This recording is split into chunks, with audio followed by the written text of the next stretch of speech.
Bismillahirrahmanirrahim. Assalamualaikum warahmatullahi wabarakatuh.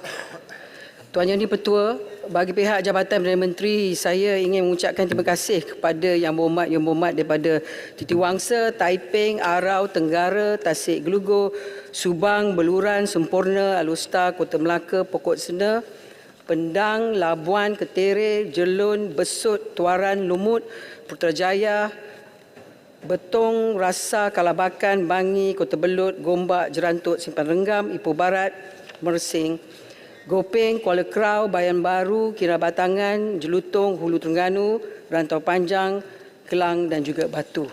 Jadi Tuan Yang Di-Pertua, disebabkan saya hanya diberi 30 minit, saya akan menjawab mengikut kepada tajuk-tajuk dan semua yang saya tidak dapat jawab, saya akan jawab secara bertulis. Saya ingin mengucapkan terima kasih kepada semua yang berhormat kerana memberikan pandangan, kritikan dan menyertai perbahasan dalam titah Duli Yang Maha Mulia Seri Paduka Baginda Yang Di-Pertuan Agong. Sebagai menteri yang pertama yang menggulung daripada Jabatan Perdana Menteri, saya memohon untuk menjawab di bawah tanggungjawab saya, iaitu menyentuh hal ehwal perundangan yang melibatkan agensi seperti bahagian hal undang-undang BAHYU, Jabatan Insolvensi Malaysia, Jabatan Bantuan Guaman. Saya juga akan menjawab bagi pihak jabatan-jabatan agensi berikut yang saya tidak jaga, tetapi saya akan menjawab bagi pihak, iaitu Jabatan Peguam Negara, Pejabat Ketua Pendaftar Mahkamah, Jabatan Wilayah Persekutuan, Suruhanjaya Pilihan Raya, Suruhanjaya Pencegah Rasuah Malaysia, Lembaga Kemajuan Tanah, Felda, Bahagian Kawal Selia, Felda dan Petronas. Tuan Yang Di-Pertua, pertama sekali saya ingin menyentuh berkenaan dengan agenda reformasi Parlimen. Saya ingin mengambil perhatian kepada isu yang ditimbulkan oleh Yang Berhormat Gopeng, Yang Berhormat Gombak yang telah mencadangkan agar ditubuhkan jawatan kuasa pilihan khas yang mempunyai tema spesifik. Yang Berhormat Kota Melaka dan Pokok Sena turut mencadangkan agar satu jawatan kuasa pilihan khas anti rasuah ditubuhkan bagi menyemak imbang peranan SPRM. Tuan Yang Di-Pertua, saya juga mempunyai sentimen yang sama berkenaan dengan imperatif untuk mewujudkan jawatan kuasa pilihan khas. Seperti mana semua ahli dewan ini sedia maklum, Parlimen adalah satu institusi seimbang, check and balance dengan izin, yang penting dalam sistem demokrasi berparlimen yang diamalkan oleh negara kita. Penubuhan jawatan kuasa JPK ini yang dianggotai oleh ahli dewan ini yang mempunyai latar belakang ataupun kepakaran dalam perkara tertentu boleh memperkasakan lagi fungsi semak dan imbang parlimen. Pewujudan JPK yang berfungsi dengan izin Functional Select Committees merangkumi kesemua fungsi kementerian dan agensi dengan keanggotaan yang seimbang adalah sangat-sangat penting. Oleh itu, bilangan JPK yang akan ditubuhkan dengan kawal selianya perlu merangkumi sebanyak mungkin kementerian dan agensi yang sedia ada. Sebagaimana ahli dewan sedia maklum, JPK adalah ditubuhkan berdasarkan Peraturan Mesyuarat 81 melalui perintah majlis. JPK bagi Parlimen ke-15 ini akan dicadangkan dalam masa terdekat, insya-Allah pada minggu depan. Yang Berhormat Jerantut, Gombak, Subang dan Rasa ingin tahu sama ada kerajaan berhasrat untuk mengubal Akta Perkhidmatan Parlimen ataupun Akta Suruhanjaya Parlimen. Untuk maklumat ahli yang berhormat, kerajaan memberi perhatian kepada agenda reformasi institusi Parlimen. Sebagaimana Yang Berhormat Perdana Menteri menyatakan sebelum ini, kerajaan komited dalam memastikan Parlimen bebas daripada kuasa eksekutif. Usaha transformasi Parlimen juga penting bagi mengekalkan demokrasi dan kebebasan bersuara. Buat masa ini, Bahagian Undang-Undang sedang mengtamatkan dasar dan rang Undang-Undang Suruhanjaya Perkhidmatan Parlimen untuk dijadikan perkhidmatan Parlimen berasingan daripada perkhidmatan awam yang dikenali sebagai perkhidmatan Parlimen. Pemberian kuasa otonomi kepada Parlimen melalui pengubalan Akta Suruhanjaya Perkhidmatan Parlimen ini adalah amat penting dan merupakan satu langkah yang begitu progresif dan amat baik dalam memartabatkan doktrin pengasingan kuasa dalam negara kita. Yang minta penjelasan Yang Berhormat. Izinkan saya habis. Memorandum Jemaah Menteri mengenai perkara ini akan dibentangkan dalam mesyuarat Jemaah Menteri. Ya, terima kasih Yang Berhormat Menteri. Sedikit berkenaan dengan JPK yang telah pun dinyatakan tadi, dan dalam perbahasan saya ada disebut berkenaan dengan keperluan proceeding PAC dan juga JPK diadakan secara live. Dan sama ada kerajaan, dan isu ini sememangnya telah pun dibangkitkan bukan saja hari ini, tetapi sejak tahun 2014-2015 telah pun telah pun dibentangkan kepada beberapa speaker terlebih dahulu yang sebelum ini, dan apakah pendirian kerajaan sama ada kesemua prosiding ini dapat disiarkan secara live, dan ini adalah amat penting untuk menjamin hak rakyat untuk mengetahui, to get the first hand information dengan izin.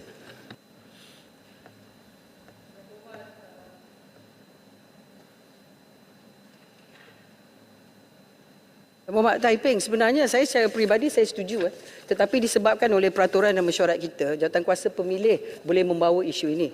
Sebenarnya kalau kita tengoklah dalam banyak bidang berbagai bidang kuasa negara-negara yang berhadapan dengan parlimen, sebagai contoh United Kingdom yang mana House of Commons, memang banyak select committee-nya dilaksanakan secara real time dengan izin.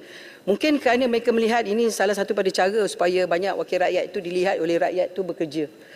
Saya sebenarnya secara peribadi setuju, tetapi saya bukan ketua majlis dan bukan juga speaker, dan kita akan bawa dalam mesyuarat jawatankuasa pemilih.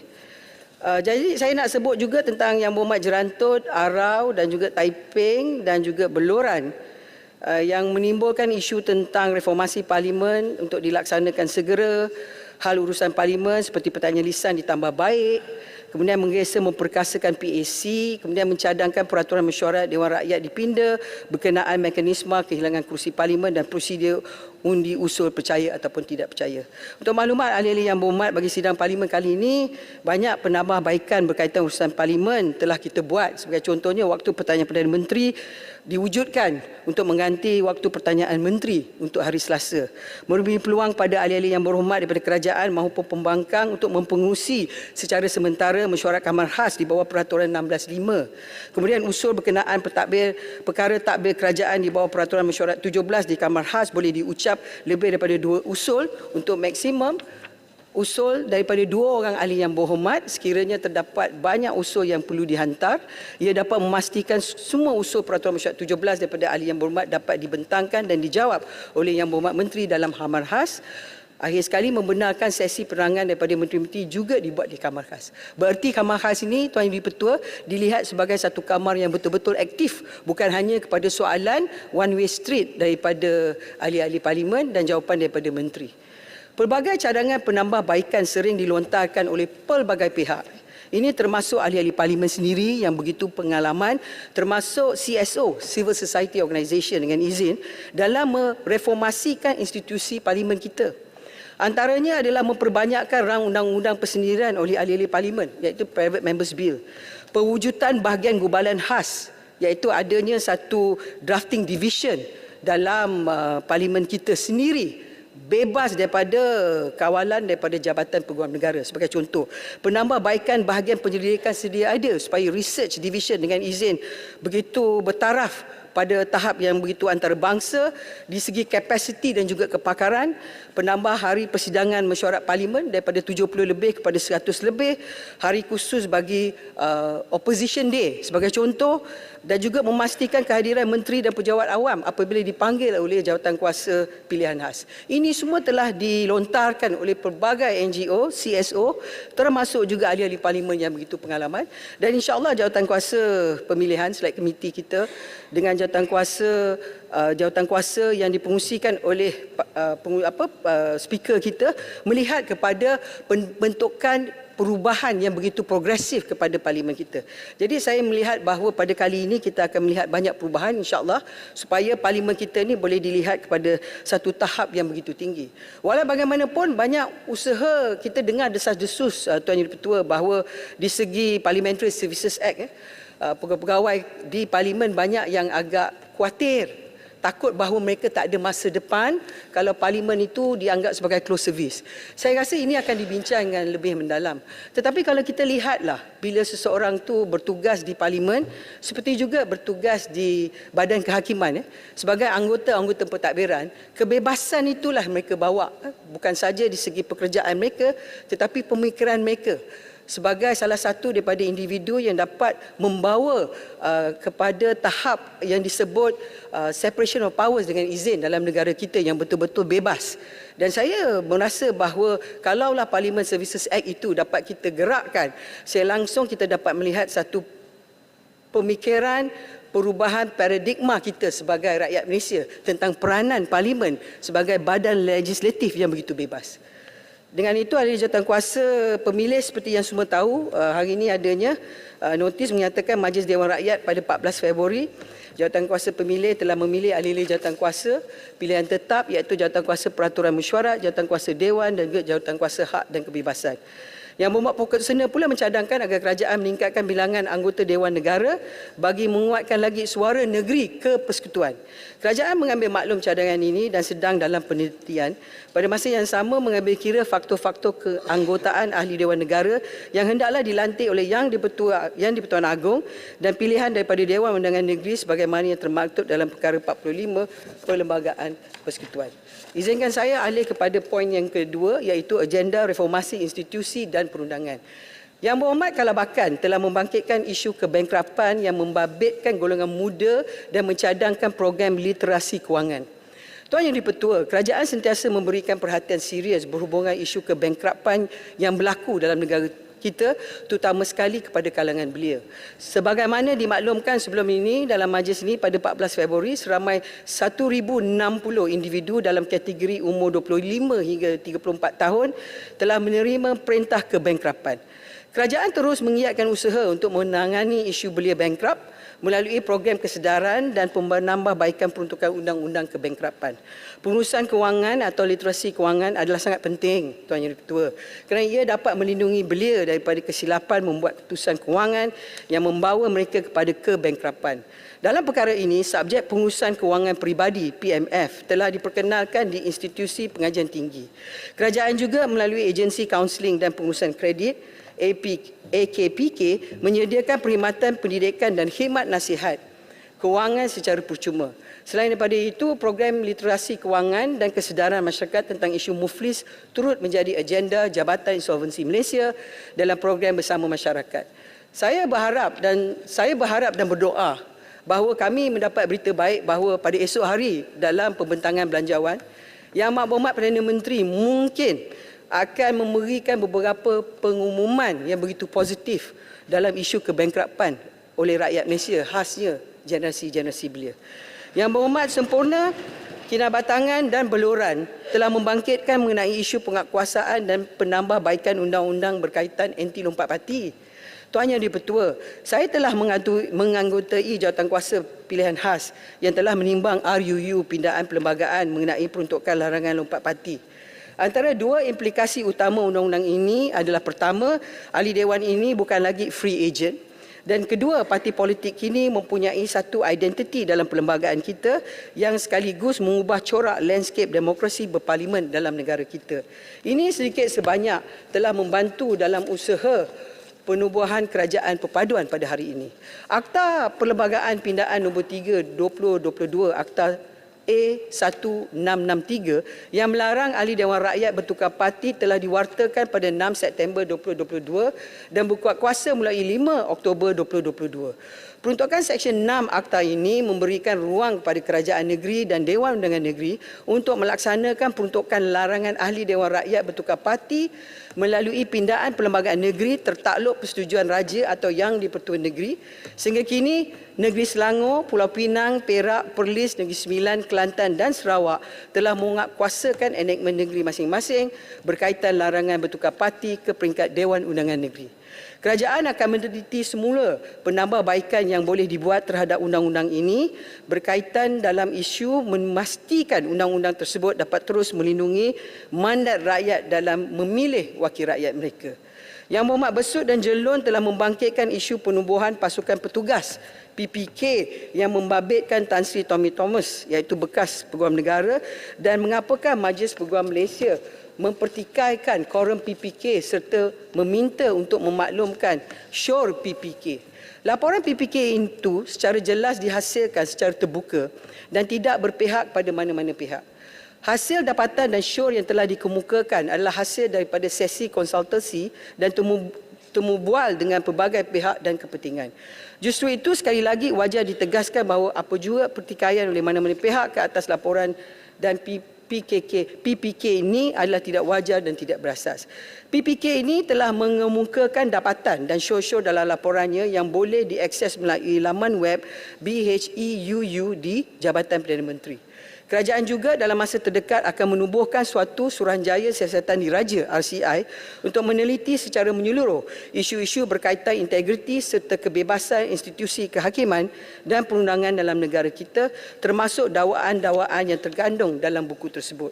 Memorandum Jabatan Menteri berkenaan perkara ini akan dibentangkan dalam mesyuarat Jabatan Menteri yang akan diadakan insya-Allah pada 3 Mac 2023. Ketiga, saya ingin menimbul tentang isu agenda. Pohon pencerahan. Silakan. Terima kasih kepada Speaker yang masih Perdana Menteri. Saya tertarik dengan banyak perbaharuan dan perubahan-perubahan yang dibuat Perdana Menteri, khususnya berkaitan dengan Parlimen, Judiciary dan juga Eksekutif. Dalam hal ini, adakah pihak Menteri akan mencadangkan peningkatan pemerkasaan pendidikan kepada ahli-ahli Parlimen dan juga adun-adun di seluruh negara agar negara kita boleh move ke depan tentang bagaimana usaha memahami bahawa sistem perundangan negara ini sebenarnya bermula daripada Parlimen. Jadi kalau ini dapat kita perteguhkan dan perkemaskan, insya-Allah peranan daripada agensi-agensi khususnya berkaitan dengan pembangunan dan infrastruktur dapat diperbaikkan, kerana hari ini kadang-kadang orang ramai tidak faham tentang fungsi ahli-ahli Parlimen dan juga adun-adun dari segi perundangan dan juga mengubah undang-undang dan juga melakukan kerja-kerja berkaitan dengan kepentingan rakyat. Terima kasih. Terima kasih Yang Berhormat Tumpat. Itu satu soalan yang begitu baik dan juga cadangan, sebab sebenarnya peranan ahli Parlimen dan juga ahli Dewan Undangan Negeri ialah untuk membuat undang-undang.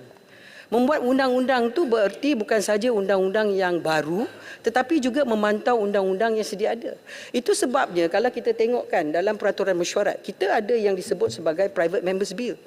Maknanya ahli Parlimen boleh membawa mana-mana rang undang-undang yang dipikir perlu ataupun patut ataupun wajib.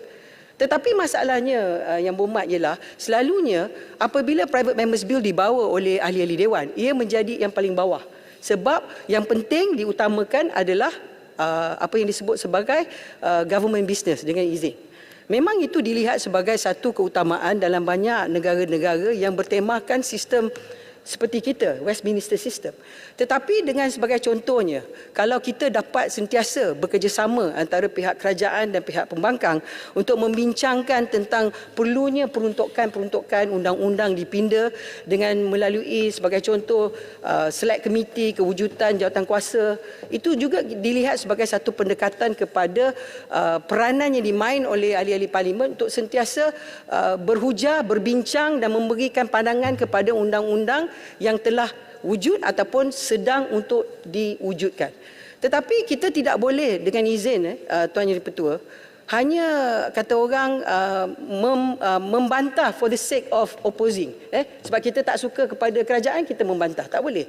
Sepatutnya sebagai ahli Parlimen dengan jawatankuasa yang diwujudkan bersama, supaya kita dapat bercakap, berbincang dan bermusyawarah untuk membawa kebaikan kepada rakyat. Itu sebabnya saya ucap terima kasih pada sesi yang lepas kita berjaya mewujudkan sebagai contoh Akta Lompat Parti. Sahabat-sahabat sebelah sana masa itu sebelah sini dan kami sebelah sini, saya sebelah sana, kita berbincang-bincang sentiasa dan kadang-kadang orang kata kita ni sesama kita selalu bergaduh dan gagang. Sebenarnya tidak. Di belakang tu kita semua sahabat. Yang penting kita membawa demokrasi untuk rakyat. Silakan Yang Berhormat. Terima kasih Yang Berhormat Menteri yang telah beri ulasan yang panjang. Soalan saya ringkas saja tentang negeri-negeri yang belum buat pindaan kepada Akta Lompat Parti ini. Apakah usaha pihak Yang Berhormat untuk menyelaraskan supaya semua negeri-negeri meminda, walaupun itu kita tahu bidang kuasa negeri dan juga sultan-sultan negeri. Dan juga kalau ada usaha bila time frame supaya menjadikan semua negeri dalam Malaysia ini buat pindaan kepada Lompat Parti ini. Terima kasih. Terima kasih Yang Berhormat Pekalan Cepa. Memang itu suatu soalan yang begitu bagus. Tetapi bila kita berbincang tentang penubuhan Akta Lompat Parti, ahli-ahli Parlimen dalam jawatankuasa khas ini berbincang bahawa biarkan kerajaan negeri yang membuatkan penentuan mereka. Dan dalam perkara ini adalah tanggungjawab kerajaan negeri tersebut untuk mendapat pindaan perlembagaan negeri dan mendapat kelulusan daripada Duli Yang Maha Mulia Tuanku ataupun Yang Di-Pertua untuk memberikan sokongan kepada pindaan kewujudan Akta Lompat Parti bagi peringkat negeri. Ini tertakluk pada negeri. Kerajaan pusat tidak boleh sebab isu lompat parti ini tidak berada dalam concurrent list antara kerajaan pusat dan juga kerajaan negeri. Hingga dengan saya pergi kepada bab yang ketiga, iaitu berkenaan dengan reformasi institusi dan perundangan. Seperti mana agenda saya nak sebut tentang isu berkenaan dengan agenda isu berkaitan dengan rasuah dan takbir urus. Yang Berhormat Tenggara dan Tasik Gelugor ingin mengetahui apa sudah jadi dengan isu kebocoran penyiasatan SPRM berkaitan dengan kes Hakim Nazlan dan hasil siasatan daripada SPRM. Untuk maklumat ahli yang berhormat, siasatan berkenaan isu ini telah selesai dijalankan. Saya telah dimaklumkan oleh pihak SPRM melalui surat bertarikh 21 Februari bahawa satu laporan SPRM terhadap Yang Arif Datuk Muhammad Nazlan bin Ghazali telah dikemukakan pada tarikh yang sama kepada Yang Ahmad Arif, Ketua Hakim Negara, berhubung pelanggaran peraturan di bawah Kod Etika Hakim 2009. Tiada makluman lanjut mengenai perkara ini dimaklumkan kepada saya melalui surat tersebut. Perkara ini juga tertakluk kepada keputusan Yang Ahmad Arif, Ketua Hakim Negara, selaras dengan fasal-fasal 3 dan 3A perkara 125 Perlembagaan Persekutuan. Di bawah fasal 3 perkara 145, Peguam Negara ataupun pendakwa raya juga mempunyai kuasa untuk membolehkan dijalankan menurut budi bicaranya untuk memulakan apa-apa prosiding bagi apa-apa kesalahan.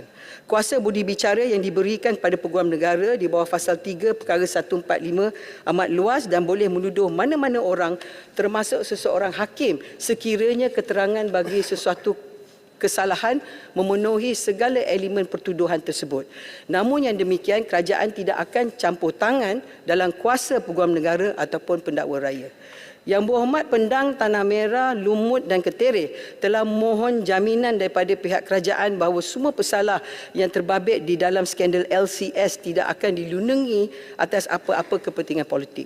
Dalam hal ini, SPRM telah membuka beberapa kertas siasatan berkaitan isu pembinaan kapal tempur pesisir. Siasatan kes ini masih lagi berjalan dan keterangan daripada pelbagai pihak perlu diperolehi termasuk keterangan daripada luar negara. Walau bagaimanapun terdapat kes kertas siasatan yang telah lengkap di mana seorang bekas Panglima Tentera Laut Malaysia TLDM telah dituduh dengan 3 pertuduhan di bawah Seksyen 409 Kanun Keseksaan pada 18 Ogos 2022. Yang Berhormat Jelutong ingin tahu mengapa Yang Berhormat Larut dan Yang Berhormat Marang tidak dipanggil untuk disoal siasat berkaitan pemberian wang kepada pengundi semasa pilihan raya ke-15. Untuk maklumat Yang Berhormat, siasatan terhadap kes ini masih lagi dijalankan oleh SPRM. Sesiapa yang akan dipanggil untuk membantu siasatan bergantung kepada keterangan yang diperolehi dalam siasatan dan dokumen-dokumen yang berkaitan. Yang Berhormat Pokok Sena ingin tahu apakah kerajaan mempunyai satu perancangan strategik bagi memastikan accountability SPRM di bawah Parlimen. Untuk maklumat ahli Yang Berhormat, kerajaan amat terbuka akan kepada pandangan dan saranan yang disuarakan daripada pelbagai pihak bagi meningkatkan keberkesanan SPRM. SPRM tetap utuh kepada 2 asas utama iaitu prinsip pengasingan kuasa separation of powers dengan izin dan keluhuran undang-undang rule of law dengan izin. Selaras dengan prinsip di atas, SPRM bebas menjalankan tugas-tugas tanpa sebarang campur tangan daripada mana-mana pihak. Setiap kes yang disiasat tidak perlu dirujuk kepada mana-mana pihak sebelum siasatan dijalankan. Sejak penubuhan SPRM pada tahun 2009, 5 badan pemantau bebas telah diwujudkan sebagai mekanisme semak dan imbang terhadap perjalanan SPRM dalam penunaian fungsi dan peranannya. Penubuhan Jawatankuasa Khas mengenai rasuah JKMR, Lembaga Penasihat Pencegah Rasuah LPPR, Jawatankuasa Aduan JKA dibuat selaras dengan Seksyen 13, 14 dan 15 Akta XPRM 2009. Manakala penubuhan Panel Penilaian Operasi PPO dan Panel Perundingan dan Pencegahan Rasuah PPR dibuat secara pentadbiran.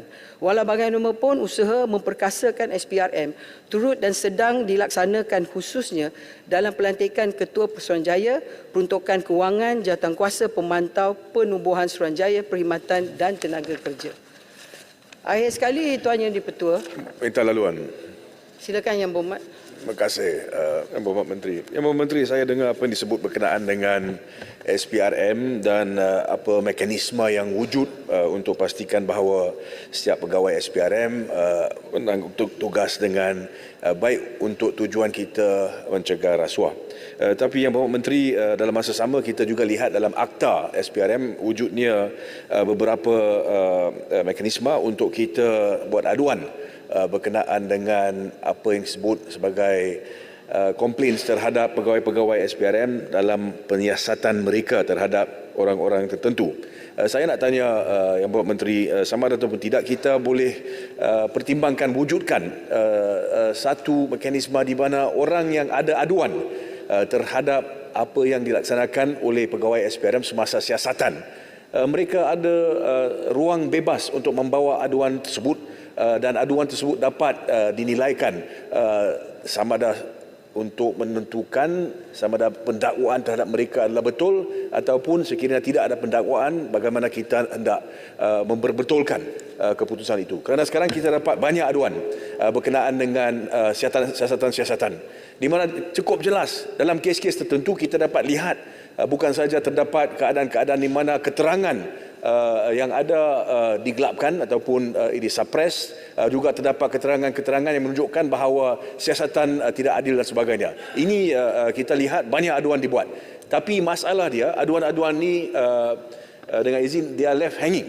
So bagaimana kita hendak pastikan bahawa semua aduan sedemikian rupa dapat kita kaji supaya memang soal berkenaan dengan keyakinan SPRM itu dapat kita pastikan dalam SPRM melaksanakan tugas mereka untuk cegah rasuah. Menteri, terima kasih. Terima kasih Yang Berhormat Damansara. Memang kalau kita lihat dalam bukan saja SPRM tapi semua dengan izin enforcement agency, bukan saja SPRM, semua enforcement agency, selalunya wujud pertikaian berkenaan dengan sejauh mana laporan yang dibuat tidakkan dilakukan dengan izin follow up. Kalau juga kita tengok secara perbincangan yang lebih luas ialah apa yang disebut sebagai Whistleblower Act. Mereka yang memberikan laporan, adakah mereka mendapat perlindungan? Itu sebab dalam perkara ini saya melihat antara badan yang terbaik untuk kita bincang kalau wujudnya satu jawatankuasa pilihan khas, select committee, di mana kita sebagai ahli-ahli parlimen boleh membawa isu ini ke tengah untuk dibincang dan kemudian dibawa kepada speaker untuk menilai sejauh mana bukan saja SPRM tetapi mana-mana enforcement agency dalam negara kita dapat melaksanakan tugas mereka secara amanah dan kepada the public demand bahawa adanya transparency dan juga pada saya yang lebih penting adalah accountability. Dan saya tidak target pada SPRM saja tapi kepada semua agensi. Silakan. Terima kasih. Terima kasih untuk jawapan itu Yang Berhormat Menteri. Saya juga terima bahawa mungkin jawatan pilihan dapat menyelesaikan masalah ini. Tetapi masalah dia Yang Berhormat Menteri, kita tidak mahu supaya aduan-aduan ini terhad kepada pertimbangan ahli-ahli parlimen saja. Kerana di luar sana ada ramai daripada rakyat jelata yang juga menghadapi masalah yang sama. Soal bagaimana mereka juga boleh disalurkan kepada satu mekanisme di mana aduan yang mereka bawa itu dapat ditelitikan. Dan dalam kes tertentu kita dapat mengesahkan bahawa wujudnya asas dalam aduan yang mereka buat dan tindakan perlu diambil. So whilst we want to keep it here, discussion dalam parlimen itu saya terima, saya rasa satu langkah yang baik. Tapi kita kena juga terima bahawa masalah ini lebih besar. Ramai di luar sana ada masalah dan mereka perlukan satu proses bagaimana perkara ini dapat diutarakan dan diambil tindakan Yang Berhormat Menteri. Apa pandangan Yang Berhormat Menteri? Terima kasih Yang Berhormat. Pada saya, jikalau adanya apa-apa yang boleh dilihat sebagai comparative study enforcement agency dalam negara kita dengan negara-negara luar, di mana adanya satu fasa yang mana kalau mereka membuat laporan mereka tidak berpuas hati, adanya follow up bagi laporan tersebut, mereka boleh kembali pada satu jawatankuasa yang bebas, mungkin dalam agensi tersebut. Sebab ini yang dilihat sebagai apa yang disebut sebagai Public Complaints Bureau ataupun kadang-kadang orang sebut sebagai kewujudan ombudsman. Supaya ada satu agensi yang betul-betul bebas boleh menerima semua laporan bila seseorang individu rakyat Malaysia ke bukan rakyat Malaysia yang tidak berpuas hati dengan agensi kerajaan. Tetapi saya juga ingin tambah daripada mana yang Berhormat Damansara menimbulkan. Pada saya antara masalah yang paling besar bagi agensi penguatkuasa ialah bukan agensi tetapi bagi rakyat jelata ialah kefahaman mereka di segi undang-undang, sama ada mereka boleh pergi balik ke mahkamah untuk menuntut tort of misfeasance sebagai contoh. Dan ini berlaku dalam beberapa kes yang mana mereka telah dituduh dan didapati tidak bersalah. Mereka saman agensi-agensi penguatkuasa di bawah sifat pegawai-pegawai pendakwa yang mereka melihat sebagai sifat yang tidak bertanggungjawab, misfeasance. Jadi mereka mendapat satu compensation dengan izin. Maknanya ini memang wujud, tetapi tak semua orang mempunyai kemampuan untuk menuntut compensation dalam ataupun mendapat seorang peguam bela ke seorang peguam untuk membawa kes mereka. Bukan sesuatu yang mudah. Tetapi bagi saya yang lebih penting ialah pada hari ini agensi-agensi penguatkuasa bukan saja SPRM, kita kena balance antara hak rakyat tu supaya rakyat mempunyai awareness program. Apa yang boleh berlaku, apa tak boleh berlaku, kalau ditahan pihak berkuasa, siapa yang mereka boleh panggil. Ini semua yang perlu kita didik sebagai satu apa yang disebut sebagai fair play. Tapi ini pandangan peribadi saya. Saya bukan menteri yang bertanggungjawab bagi SPRM. Tetapi menyeluruh di segi pada hari ini saya percaya kalau ahli-ahli parlimen memainkan peranan, sentiasa mengkritik, memberikan pandangan dan membawa dalam isu-isu jawatankuasa, saya yakin agensi-agensi, dan hari ini saya ingin memaklumkan speaker sendiri begitu prihatin tentang tanggungjawab jawatankuasa select committee untuk memanggil pegawai kerajaan dalam mesyuarat select committee.